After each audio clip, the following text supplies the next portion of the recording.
Evet, zaman yönetimi. Yani elimizdeki bu kaynaklara bakınca konu hem çok tanıdık hem de aslında derinleşince bayağı katmanlı, değil mi? Kesinlikle. Herkesin dilinde ama uygulaması işte orada işler biraz karışıyor. Amacımız da bu zaten. Yani bu değerli bilgilerden sizin için en pratik, en işe yarar noktaları çekip çıkarmak. Çünkü şu bir gerçek, hepimiz çok yoğunuz. Ama asıl soru şu, bu yoğunluk ne kadar verimli? Kaynakların altını çizdiği temel bir ayrım var sanki. Hmm. Meşguliyetle üretkenlik farkı. Özellikle Stephen Covey'nin o meşhur zaman yönetimi matrisi gönderdiğiniz materyallerde sıkça karşımıza çıkıyor. Evet, o acil önemli ayrımı. Aynen. Kaynaklar diyor ki genelde acil ve önemli olan yangınları söndürmekle o kadar meşgulüz ki Asıl önemli olanlar kalıyor. işte tam orası. O önemli ama acil olmayan kısım. Yani planlama, yeni şeyler öğrenme, ilişkileri güçlendirme, uzun vadeli başarı için kritik olanlar. Genelde ihmal edilenler yani. Maalesef. Bir de tabii Pareto var, 80-20 kuralı. Hani çabamızın küçük bir kısmı %20, sonuçların büyük kısmını %80 getiriyor ya, Evet, evet. işte o %20'lik hayati işleri bulup onlara odaklanmak. Bütün mesele bu aslında. Peki, o önemli ama acil olmayan işlere nasıl yer açacağız? Anladığım kadarıyla planlama burada anahtar kelime. Hı hı. Hatta bir kaynakta şey vardı, çok şaşırtıcı bir istatistik. İnsanların sadece %3'ü hedeflerini yazılı hale getiriyormuş. Düzenli bakanlar %1 bile değil. Düşününce korkunç bir oran. Yani basit bir yapılacaklar listesi, bir ajanda, bunlar bile büyük fark yaratabilir demek ki. Covey'in o büyük taşlar benzetmesi de tam burayla ilgili sanırım. Aynen öyle. Kavanoz metaforu. Yani kavanozu önce büyük taşlarla, yani önceliklerinizle doldurmazsanız, Evet. sonra küçük çakıllara kuma yer kalmıyor. Kalmıyor, evet. Zamanınız önemsiz şeylerle dolup taşıyor. Bir de ilginç bir öneri daha vardı kaynaklarda. Zamanınıza parasal bir değer biçmek. Aa, o nasıl oluyor? Yani bir saatlik çalışmanızın size maliyeti ne? Ya da ne kadar değer üretiyor? Bunu hesaplayınca zamanınızı neye harcadığınızı daha net görüyorsunuz. Anladım. Bu iş benim 1 saatlik değerime değiyor mu diye sormak gibi. Mantıklı. Kesinlikle. Farkındalığı arttırıyor. Peki, plan yaptık diyelim ama yine de zamanımızı yiyip bitiren şeyler var. O zaman hırsızları dediğimiz şeyler. Neler onlar en çok? Valla kaynaklar saymış da saymış. Başta tabii kesintiler. Telefonlar, e-postalar, çat kapı gelenler. Bitmek bilmeyen verimsiz toplantılar. Ah evet, toplantılar başlı başına bir konu. Sonra tabii erteleme alışkanlığı. O meşhur yarın yaparımcılar. Benim de başımın belasıdır o biraz. Hepimizin sanırım. Hatta dağınık bir masa bile zaman çalar diyor bir kaynak. İdealde 8-9 eşya olmalıymış en fazla. Biraz abartı gibi geldi ama düşününce tabii dikkat dağıtıyor tabii. Tabii, dağınıklık karar yorgunluğu yaratıyor aslında. Peki bu tuzaklarla nasıl başa çıkacağız? Yöntemler de var tabii. Evet, onlara gelirim. Erteleme için ne diyor mesela kaynaklar? En popüler öneri Mark Twain'e atfedilen o söz, önce kurbağayı ye. Yani en sevmediğin en zor işi sabah ilk iş olarak yap, aradan çıksın. Güne onun stresiyle başlamamak için.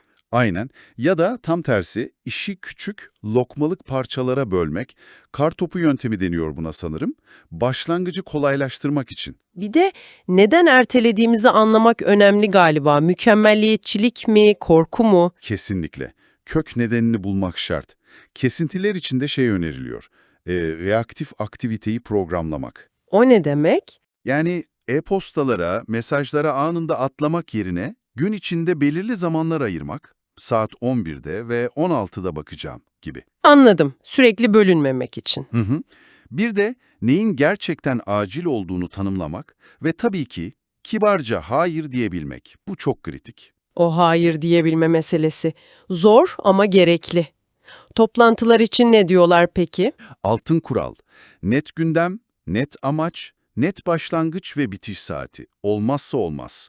Hatta bir öneri, toplantının maliyetini hesaplamak. Katılımcıların saatlik ücretleri üzerinden. Oo, bu caydırıcı olabilir. Değil mi? Bu toplantı bize şu kadara mal oluyor, gerçekten gerekli mi diye sordurur. Çalışma alanı içinse prensip basit. Her şeyin bir yeri olsun, masadaki her kağıt verilmesi gereken bir karar demek aslında. Dijital dağınıklık da buna dahil tabii. dosyalar, e-postalar. Kesinlikle. O da ayrı bir dünya. Peki bir diğer önemli nokta delegasyon, görev devretmek ve yine o meşhur hayır diyebilmek. Evet.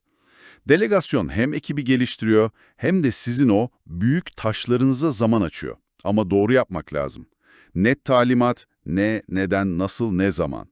Geri bildirim almak da önemli. Ve hayır demek. Sadece başkalarına değil anladığım kadarıyla. İşte orası çok önemli. Kaynaklar buna vurgu yapıyor.